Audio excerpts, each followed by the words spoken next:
আমি বৃষ্টির কারণে ছাদে দাঁড়ায় রয়েছি। তো ফাইনালি আমাদের কাছে হয়তো বা পেয়ারা পেকেছে। তো বৃষ্টির মধ্যে মা বলতেছে যে গাছে কেউ কয়টা পেয়ারা পাচ্ছে, পেয়ারা তো পাখিতে খায় ফেলা গেছে। তো এই কারণে আমি আসলাম পেয়ারা পাড়ার জন্য। তো দেখি ঘুম থেকে উঠে এত পরিমাণ বৃষ্টি হইতেছে তা বলার বাইরে। আপনারা দেখতে পাচ্ছেন কিনা জানি না মোবাইলের ভিডিওর মাধ্যমে। দেখুন কী পরিমাণ বৃষ্টি হইতেছে, ঝমঝম ঝমঝম করে।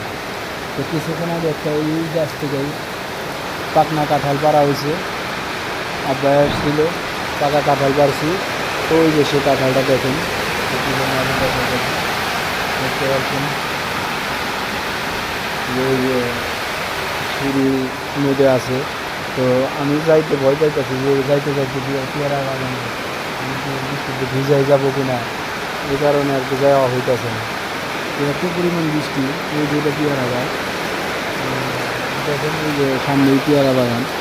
তো আমি যাইতে পারতেছি না। ঠিক আছে, একটু বৃষ্টি কমুক, তো পেয়ারা দেখাবো আপনাদের যে পেয়ারা কী পরিমাণ গাছে ধরছে, দেশি পেয়ারা। ঠিক আছে, তো আপনারা সাথে থাকবেন।